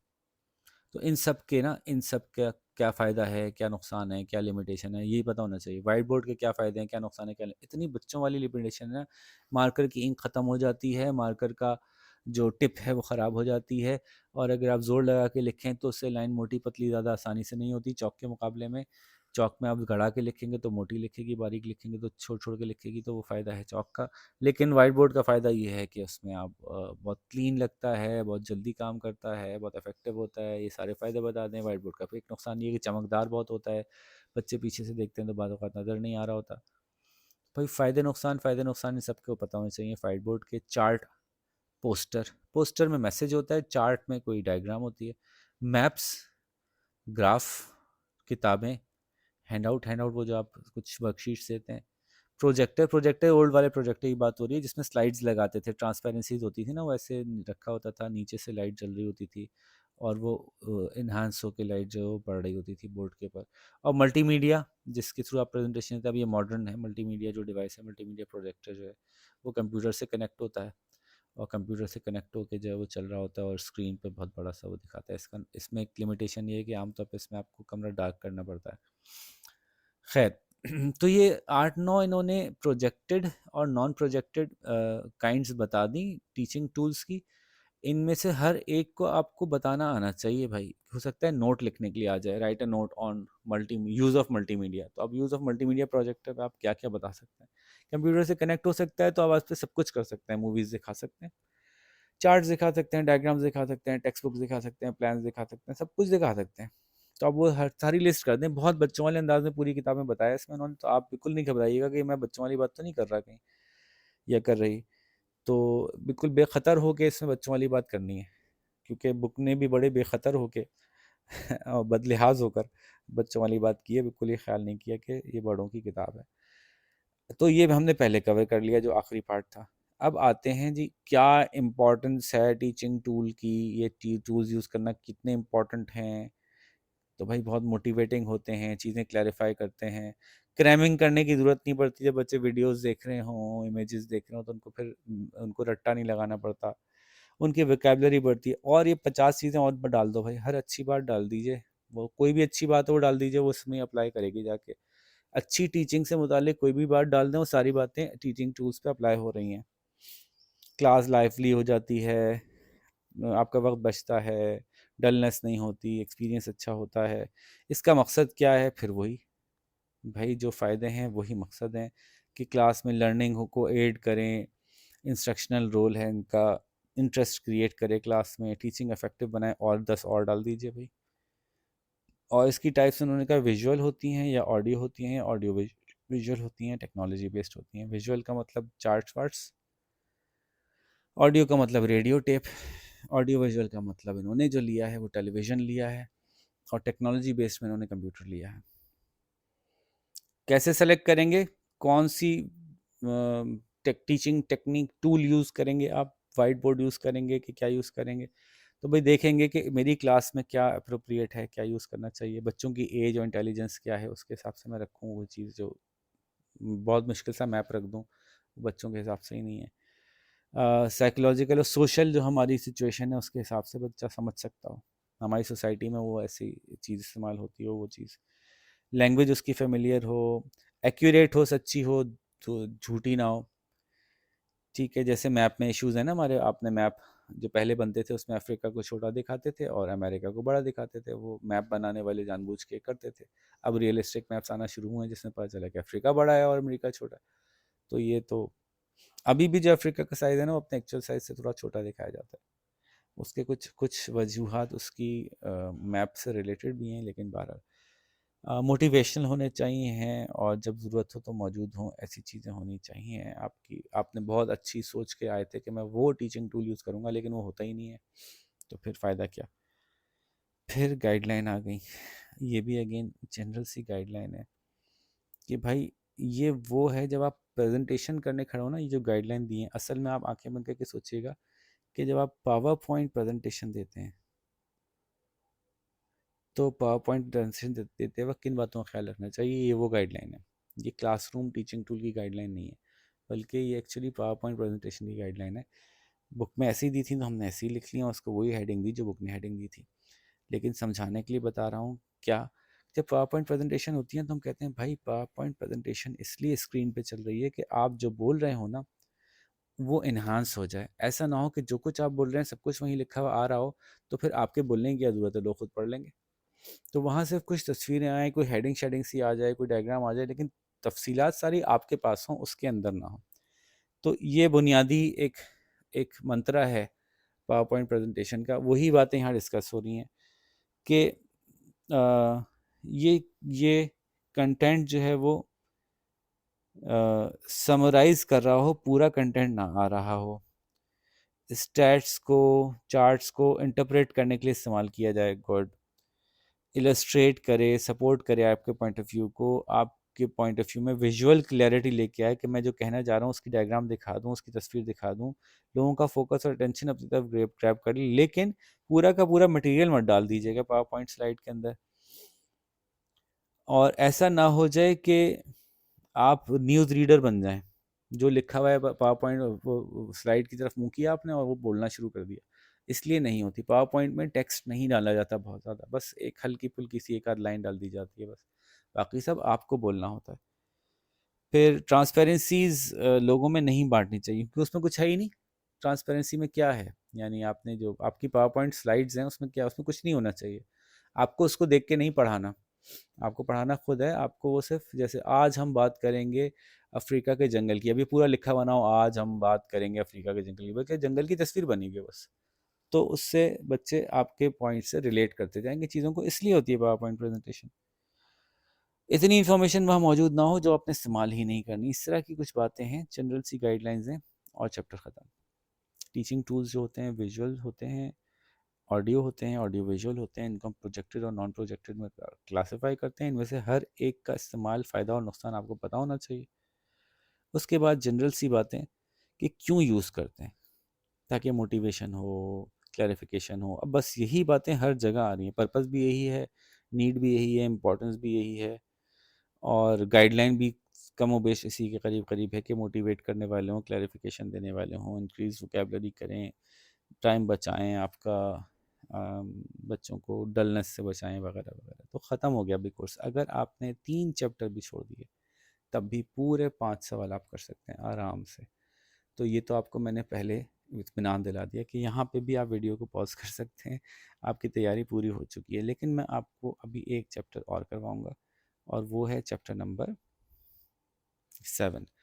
क्योंकि कोऑपरेटिव लर्निंग खुद मेरा एक बड़ा बहुत दिलचस्पी वाला टॉपिक है, मेरे इसमें बहुत दिलचस्पी है, मैं चाहता हूँ कि इसको हम पाकिस्तान में ज़्यादा एक्सप्लोर करें। ये बहुत अच्छा एक तरीका है बच्चों को क्लासरूम में इंगेज करने का।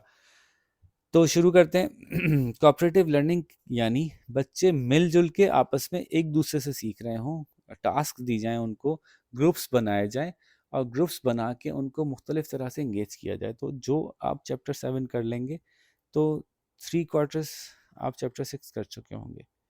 ग्रुप किस किस तरह के होते हैं? ग्रुप हेट्रोजेनस होने चाहिए, पहले भी हमने देखी है ये बात। हेट्रोजेनस ग्रुप का मतलब होता है एक ग्रुप में सारे एक जैसे बच्चे ना हों बल्कि मुख्तलिफ तरह के बच्चे हों ताकि वो मुख्तलिफ टास्क परफॉर्म कर सकें। कोलैबोरेटिव स्किल्स डेवलप करने के लिए बनाया जाए। इस ये यानी बच्चों को सिखाया जाता है कि एक दूसरे को सपोर्ट कैसे करते हैं हम लर्निंग के लिए, और फिर अपनी असल ज़िंदगी में भी हमने ऐसे ही जीना है बच्चों। ये हमने यहाँ पे बात की वैल्यू कोऑपरेशन के, बच्चे सीखें कि सोसाइटी में भी जाके ऐसा ही होगा, हम एक एक फ़र्द अलग अलग नहीं काम कर रहा होगा बल्कि हमें टीम वर्क करना होगा। ग्रुप को ऑटोनॉमी दी जाती है, इसमें आप लोग देख लो कैसे करना है, टास्क दे दी गई, बेसिक समझा दी गई, आगे करना आपको खुद है। फिर इसमें साइमल्टेनियस इंटरेक्शन हो रही होती है, एक टीचर खड़ा होकर क्लास नहीं ले रहा होता बल्कि ये 10 ग्रुप बना दिए, 5 ग्रुप बना दिए, अब ये पूरा ग्रुप आपस में बात कर रहा है, पूरा ग्रुप आपस में बात कर रहा है, पूरा ग्रुप आपस में बात कर रहा है, साइमल्टेनियस इंटरेक्शंस हो रही हैं। ये बहुत पॉजिटिव बात है। इक्वल पार्टिसिपेशन होती है, ज़ाहिर है आपने ग्रुप बड़े सोच समझ के बनाए तो पार्टिसिपेशन इक्वल होना शुरू हो जाती है। इंडिविजुअल अकाउंटेबिलिटी को आप इसमें इंश्योर करते हैं, ऐसा ना हो कि एक बच्चा साइड में हटना शुरू हो जाए, साइड में हटते हटते बिल्कुल ही बाहर हो जाए। ये आपको इंश्योर करना है कि ऐसा ना हो कि एक बच्चा अलग होके बाकी ग्रुप परफॉर्म कर रहा हो। और इसमें इंटरडिपेंडेंस होती है, यार ये बच्चा मैथ्स में बहुत अच्छा है, ये हमेशा हमारे मैथ्स के मसले ज़्यादा अच्छे हल कर देता है, तो ये पॉजिटिव है इंटरडिपेंडेंस। इसकी स्ट्रेटजीज पे जो लिस्ट है ना भाई, ओए होए होए, वही लिस्ट बस पूरा कोर्स है और वही स्ट्रेटजीज है वही टेक्निक्स हैं, वही आ गई राउंड रॉबिन, या भी यहीं यहाँ भी या भी आ गई राउंड रॉबिन, यहीं आ गई पेयर्ड, यहीं आ गई 1 मिनट पेपर, यहाँ भी आ जाएगा। तो ये जो स्ट्रेटजीज और टेक्निक्स है ना, एक ही चीज़ है, पता नहीं बुक में 2 दफ़ा क्यों दिया। और पूरा चैप्टर 6 भी अभी मैं आपको दिखाऊं, ये देखिए चैप्टर 6 भी पूरा का पूरा यही है। ये देखिए स्मॉल ग्रुप, बस group, talking ticket, think pair share, right around, guided discussion, reflective discussion, round robin, line-ups, ये सब वही टेक्निक्स हैं। तो बहरहाल बहुत पसंद है इनको, या ये आ गई एक दफ़ा दोनों का सब जगह यही लगा देनी चाहिए। तो पहली बात तो ये हो गई कि हमने प्रिंसिपल्स सीखे, ये इम्पॉर्टेंट था चैप्टर 7 में, कि ग्रुप लर्निंग में ये याद कर लीजिए चाहें तो, ये बहुत ज़रूरी है, और ये अपनी टीचिंग लाइफ के लिए भी ना इम्पोर्टेंटली ये याद कर लीजिए। और किस तरह से ग्रुप्स बनाए जा सकते हैं उसकी बहुत सारे नाम हैं, वो बहुत आसान है सारी बातें, बस नाम थोड़े से मुश्किल लगते हैं। तो वो नाम आपको याद करने हैं, 10 याद कर लें उसमें से, तब भी शायद काम चल जाएगा, पेपर ख़त्म, 4 पेजेस पूरे हो जाएंगे आपके। ठीक है, तो आ, मैं बताना शुरू करता हूँ नाम क्या क्या है। जिक्सॉ एक टेक्निक है जिसमें आप पूरा लेसन एक साथ नहीं देते, बल्कि लेसन को 5 टुकड़ों में तोड़ा, 5 ग्रुप्स बनाए, और हर ग्रुप को कहा कि तुम ये पार्ट लेसन का तैयार करो, और तुम आके प्रेजेंट करोगे ये वाला पार्ट, और तुम आके प्रेजेंट करोगे वो वाला पार्ट। तो पांचों लोग अलग अलग पार्ट ऑफ लेसन प्रिपेयर करते हैं और मिलके प्रेजेंट करते हैं, तो पूरा लेसन कंबाइन हो जाता है। यूँ जिक्सॉ जैसे मिलके बैठता है ना, वैसे इसको जिक्सॉ स्ट्रैटेजी कहते हैं। थिंक पेयर शेयर बहुत आसान सी बात है, जिसमें कि आप एक टास्क देते हैं, बच्चों को देते हैं, कुछ टाइम लो, सोचो मैंने क्या कहा। अच्छा, again group group cooperative learning में ना टीचर पढ़ाता नहीं है, ये ध्यान में रखिएगा, इसमें कहीं भी पढ़ाई नहीं हो रही है सच। पढ़ बच्चे खुद रहे हैं, ये सेल्फ लर्नर्स हैं, ये इंडिपेंडेंट लर्निंग कर रहे हैं। तो थिंक पेयर शेयर में आपको एक टास्क ग्रुप टीचर ने आएगा, आज हम बात करेंगे, आज हम समझना चाहते हैं कि ट्रैफिक के हादसा क्यों होते हैं। 2 मिनट सोचिए और अपने बराबर वाले के साथ ग्रुप बना के उसे डिस्कस कर लीजिए, पेयर कीजिए, पहले थिंक कीजिए, फिर पेयर कीजिए। जब आप पेयर करके आपस में डिस्कस कर चुके हो, तो फिर हम सबके साथ शेयर कीजिएगा कि आपने क्या डिस्कस किया। ये पेयर 2 लोगों का भी हो सकता है, 2 से ज़्यादा का भी हो सकता है, आपकी मर्जी है। फिर आप कर सकते हैं 3 स्टेप इंटरव्यू, जिसके अंदर स्टेप 1 में 2 लोग एक दूसरे को इंटरव्यू करते हैं।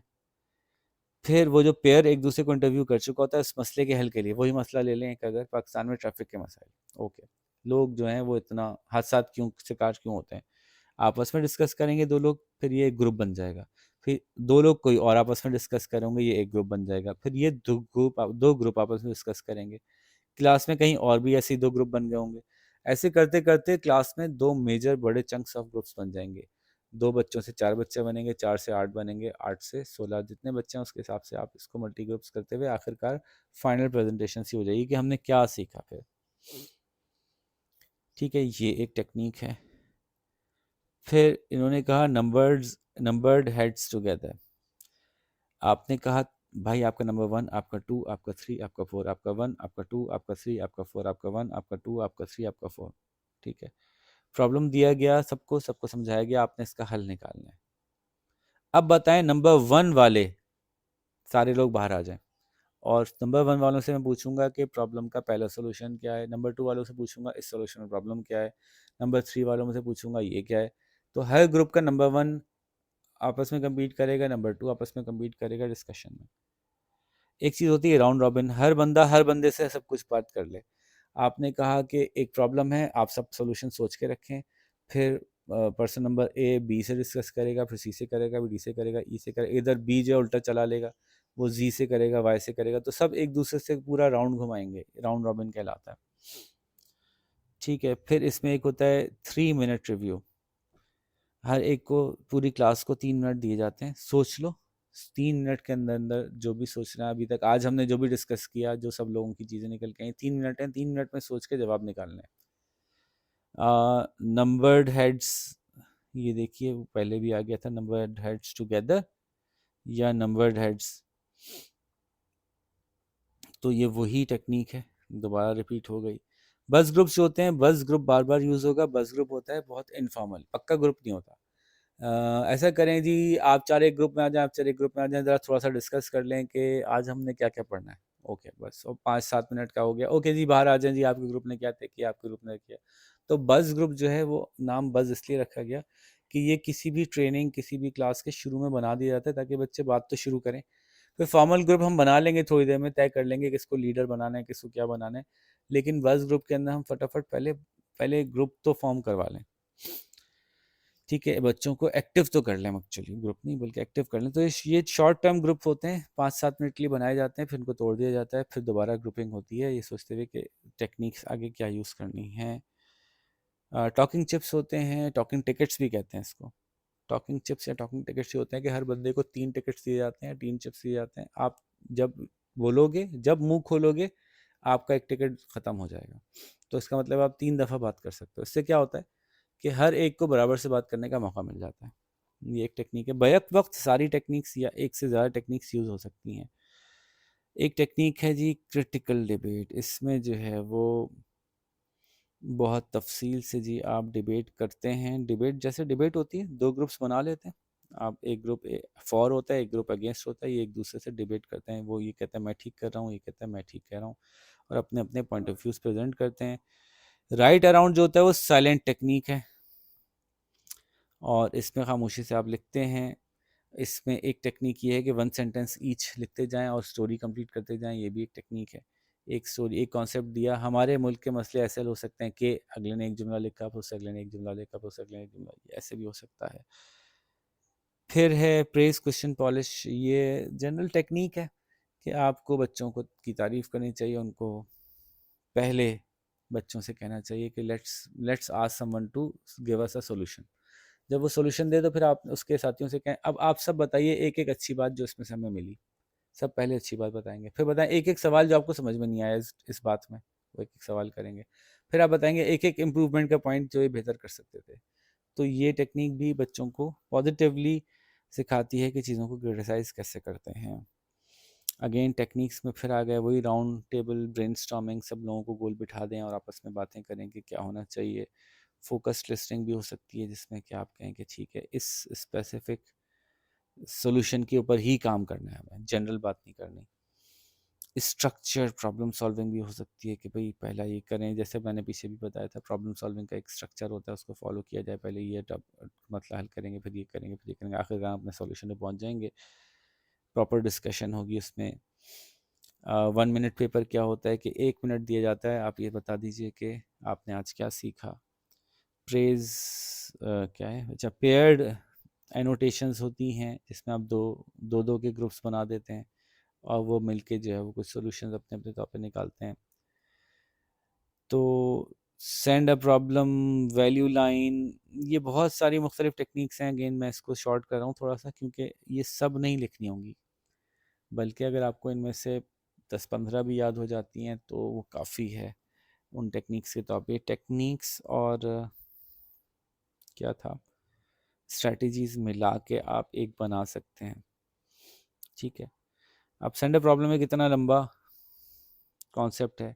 क्वेश्चंस को कार्ड में लिखा जाता है। एक ग्रुप जो है अ, वो डेवलप करता है कंसेंसस अपने दरमियान, और दूसरा ग्रुप क्वेश्चन रीड करता है और पहले ग्रुप के आंसर्स को पढ़ता है, फिर देखता है कि क्या वो उनसे एग्री करता है। अगर नहीं करता तो वो अपने आंसर उसमें ऐड करता है। फिर तीसरा ग्रुप उन क्वेश्चंस को पढ़ता है, इनके आंसर्स को पढ़ता है। तो इस तरह से पूरे ग्रुप्स में घुमाया जाता है। पहले ग्रुप को एक क्वेश्चन दिया जाता है, दूसरे ग्रुप को दूसरा दिया जाता है, तीसरे ग्रुप को तीसरा दिया जाता है। सब एक दूसरे के क्वेश्चन भी पढ़ते हैं, आंसर्स भी पढ़ते हैं, और अगर उनको इतराज़ होता है तो उसमें अपने सोल्यूशन ऐड करते जाते हैं। ये स्टैंडर्ड प्रॉब्लम की टेक्निक है। वैल्यू लाइन क्या होती है कि बच्चों से कहें कि आप इस पे स्ट्रांगली एग्री करते हैं कि स्ट्रांगली डिसएग्री करते हैं। स्ट्रांगली एग्री करने वालों को, और एग्री या नाइदर एग्री नॉट डिसएग्री करते हैं। तो स्ट्रांगली एग्री और स्ट्रांगली डिसएग्री वालों को एक ग्रुप में बना देते हैं। क्यों? क्योंकि वो अगर डिसएग्री कर रहे हैं एक दूसरे से तो वो एक दूसरे से फिर डिबेट करेंगे, डिस्कस करेंगे और बेहतर सोल्यूशन निकाल सकेंगे शायद। तो ये वैल्यू लाइन का मेथड होता है। डबल एंट्री जर्नल होता है। ये भी कोई वैसी ख़ास इसमें इंफॉर्मेशन नहीं है। एक हर एक के बाद अपना एक जर्नल होता है जिसमें वो ये बातें नोट करता जाता है कि प्रॉब्लम क्या था और सॉल्यूशन क्या लिखा मैंने। प्रॉब्लम क्या था तो इसलिए डबल एंट्री कहते हैं इसको। लोगों के रोल्स क्या क्या हो सकते हैं किसी भी ग्रुप में? लोग जो हैं वो चेयर यानी लीडर बन सकते हैं, लोग टाइम कीपर बन जाते हैं, भाई इतनी देर का टाइम था, भाई ख़त्म होने वाला है, भाई टाइम ख़त्म होने वाला है। ये कोई फॉर्मल रोल नहीं होते, लेकिन ये कर रहे होते हैं लोग। कोई लोग रूम स्केजुलर होते हैं। अब ये तो अगेन पेडागोजी से बाहर निकल गई बात कि जी फलाने कमरे में जाकर डिस्कशन होनी है, इस वक्त खाली हो गया, चलो जी हमारा टाइम हो गया, चलते हैं। स्केजुलिंग करते हैं, कोई रिसोर्स अरेंज करते हैं, फलाने चीज़ चाहिए, मार्कर्स चाहिए, बोर्ड चाहिए, प्रेजेंटेशन करनी है तो मुझे प्रेजेंटर टूल चाहिए, मुझे कंप्यूटर चाहिए, मुझे लैपटॉप चाहिए, जो भी चीज़ें अरेंज करनी है वो अरेंज करते हैं। ये ग्रुप एवेल्यूएटर कुछ लोग होते हैं जो कहते हैं हमारा ग्रुप कैसे जा रहा है, उसकी परफॉर्मेंस कैसे जा रही है। कुछ लोग सिर्फ पार्टिसिपेंट्स होते हैं, और कुछ रिसोर्स पर्सन होते हैं जो आउट ऑफ द ग्रुप होते हैं, वो इदारे की तरफ से नॉमिनेट किए जाते हैं, भी कुछ चीज़ चाहिए तो आप इनसे ले सकते हैं। ठीक है। कोऑपरेटिव लर्निंग में इंटरेक्टिवनेस के मामला इंटरेक्टिव रहे, यानी लोग बच्चे एक दूसरे से इंटरेक्शंस करते रहें, लाइव रहे, चीज़ें स्टेल और बोर ना हो जाएं। तो आप टेस्ट रख लें बीच में, शुरू में टेस्ट रख लें, आखिर में टेस्ट बता दें, टेस्ट होगा भाई, तो ये जो भी आखिर में हम इस पर हम छोटा टेस्ट लेंगे, तो ज़रा ज़्यादा एक्टिव रहना भाई। बीच में ब्रेक दे दें, अटेंशन स्पैन ब्रेक कहलाते हैं। 40 मिनट के बाद आप ब्रेक दे दें हर 40 मिनट पे, क्योंकि 40 मिनट से ज़्यादा अटेंशन स्पैन नॉर्मली नहीं रिटेन होता, अनलेस से कोई बहुत ही इंटरेस्टिंग चीज़ चल रही हो। नोट टेकिंग को कहें कि सब लोग नोट भी लेते रहें और नोट एक दूसरे से कंपेयर करेंगे, आपने क्या नोट्स लिया और आपने क्या नोट्स लिया। लर्निंग की अंडरस्टैंडिंग चेक करने के लिए बार बार बीच बीच में क्वेश्चंस करते रहें। आप जो थिंक पेयर शेयर का की स्ट्रैटेजी अपना सकते हैं, ये देखने के लिए, कायम रखने के लिए कि इंटरेक्टिवली चल रहा हो बातें। ऐसा ना हो कि बस खामोशी हो जाए या बच्चे नहीं पार्टिसिपेट कर रहे हों। अपनी अपनी ज़िंदगियों के ऊपर रिफ्लेक्ट करने के लिए कहें, आप बताइए आपकी ज़िंदगी में कहाँ होता है। ये जहन में रखिए कि लोगों के जहन तब्दील करना बहुत मुश्किल काम है। क्वेश्चंस यूज़ करें डिस्कशंस को आगे बढ़ाने के लिए। प्रोबिंग क्वेश्चन है, अच्छा आपका क्या ख्याल है, अच्छा आप क्या कहते हैं, क्या ऐसा नहीं होना चाहिए, कि ये थोड़ा लीडिंग क्वेश्चन हो गया। ग्रुप एक्टिविटीज़ करवाते रहें मुख्तलिफ तरह की, और समराइज़ और एवेल्यूएट करते रहें, ताकि चीज़ें इंटरेक्टिव भी रहें और रिजल्ट ओरिएंटेड भी रहें। चैप्टर 7 ख़त्म हो गया। ठीक है जी। और यहाँ पे हमको वीडियो ख़त्म कर देनी चाहिए, बस मैं चैप्टर 6 को थोड़ा सा आपके सामने ओवरव्यू पेश करूँगा। चैप्टर 6 था कि डिस्कशन कैसे की जाती है, और डिस्कशन में एक तो यहाँ जो पीछे बात हुई थी ना, ग्रुप में कैसे बैठते हैं लोग, तो वो ये टाइप्स ऑफ क्लासरूम डिस्कशन है। तो क्लासरूम में ग्रुपिंग कैसे होती है, डिस्कशन कैसे होती है, वही सारी बातें हो गई। Buzz group, round round robin, line up, और talking tickets, think pair share, ये वही सारी बातें। तो मैं वो रिलेट कर रहा था। इसमें एक इम्पॉर्टेंट बात है जो कि मुझे लगता है वैसे ही आपको पता होनी चाहिए, क्वेश्चंस कैसे करने चाहिए। तो क्वेश्चंस एक्सप्लोरेटरी होते हैं, चैलेंज होते हैं, रिलेशनल होते हैं, डायग्नोस्टिक होते हैं, एक्शन क्वेश्चंस होते हैं, कॉज एंड इफेक्ट क्वेश्चंस होते हैं, एक्सटेंशन क्वेश्चंस होते हैं। ये सब पूरा सवाल आ सकता है, types of questions and their importance. तो बस मैं यूँ टच कर रहा हूँ, इसको मैं एक्सप्लेन नहीं कर रहा हूँ। और सक्सेसफुल डिस्कशन कैसे होगी कि ब्रेनस्टॉर्मिंग करवाएं, क्लास को रीअरेंज करते रहें, बीच में पॉजेस लेते रहें, अनप्रोडक्टिव क्वेश्चंस को हटा दें, रिपीट ना करें बातों को। इस तरह की बातें हैं कि क्लास कैसे सक्सेसफुल डिस्कशन होती है। ये पूरा का पूरा डिस्कशन पे बेस्ड है। ठीक है, तो ये कुछ जनरल सी बातें थी इसमें। लोग जब आपस में बात करते हैं, पार्टिसिपेट करते हैं, ग्रुप में बैठे होते हैं, तो ग्रुप के अंदर लोगों के अलग अलग रोल्स होते हैं। काम के एतबार से ये रोल्स होते हैं, सोसाइटी के जो रोल्स हैं उसके एतबार से, सोशल रोल्स के एतबार से ये रोल होते हैं। और टिप्स ये हैं कि ऐसे आप अच्छी क्लास डिस्कशन करवा सकते हैं। तो कामों के एतबार से रोल ये होते हैं, कोई इन्फॉर्मेशन गिवर होता है, कोई सीकर होता है, कोई बात शुरू करने वाला होता है, कोई डायरेक्शन देने वाला होता है, कोई समराइज़ करने वाला हो सकता है, कोई कोऑर्डिनेटर होता है, कोई जो है वो ये बताता है कि जी बात इधर से उधर ले जाता है, डाइग्रेसर। कोई जो है वो एनर्जाइज़र होता है, कोई जो है वो रियलिटी टेस्ट हो, भाई जो कह ये नहीं होता भाई, भाई ऐसा नहीं होता भाई दुनिया में। कोई वैल्यूटर होता है। इस तरह के रोल्स लोग प्ले करते हैं अपने डिस्कशंस में। और सोशल फंक्शंस की बातों बात करते हैं, कोई इनकरेजर होता है, कोई कंप्रोमाइज़र होता है, कोई टेंशन रिलीवर होता है, कोई कम्युनिकेशन में अच्छा होता है, कोई जो है वो इमोशनल क्लाइमेट को अंदर अंडरस्टैंड कर रहा होता है, कोई प्रोसेस को ऑब्जर्व कर रहा होता है, कोई एक्टिव लिसनर होता है, कोई पैसिव लिसनर होता है, कोई ट्रस्ट बिल्ड करने वाला होता है आपस में, कोई जो है वो इंटरपर्सनल प्रॉब्लम्स जो हो जाते हैं उनको सॉल्व करने के लिए आगे आता है। बस ये बातें थी इस चैप्टर में कि डिस्कशन कैसे अच्छा होगा, अच्छे सवाल पूछें, अच्छी तरह डिस्कस करें, लोग इन इन रोल्स में होते हैं, इनको इस्तेमाल करें, और ये types of classroom discussions use की जा सकती हैं। ठीक है जी। तो बाल चैप्टर 6 ही मैंने तो वैसे छुड़वा दिया है, चैप्टर 1 छुड़वा दिया है, बाकी पूरा कोर्स कवर हो गया। आपने देख लिया होगा कि it's relatively very easy course, and you should be getting higher marks in this course. I hope कि मैंने आपको इतना कवर करवा दिया है कि आप पूरा कोर्स आराम से अटेम्प्ट कर सकते हैं। क्लोज करने से पहले लेट्स समराइज। चैप्टर 2 में हमने लेसन प्लान करना सीखा था, जिसमें हमने कहा था कि लेसन प्लान क्यों ज़रूरी है, आपको आना चाहिए, लेसन प्लान कैसे रिवाइज करना, उसमें एक ही जैसी बात बार बार हो रही थी, इंट्रोडक्शन है और कोर्स है, और उसके अंदर ये मॉडल बहुत अच्छे थे जिनको कि हमने देखा।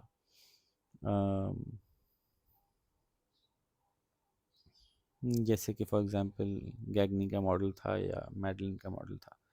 यही मॉडल बस एक भी आ जाए ना तो सब पूरा कोर्स में बस यही बार बार डिस्कस हो रहा है। इंट्रोडक्शन दो, मैं प्रोसेस अपना प्रेजेंटेशन दो, प्रैक्टिस करवाओ, प्रैक्टिस खुद से करने का मौका दो, एवेल्यूएशन कर लो, टाइमलाइन मेंशन कर दो, और इसमें एक फॉर्मेट दे दिया था कि इस फॉर्मेट का आउटलाइन होनी चाहिए।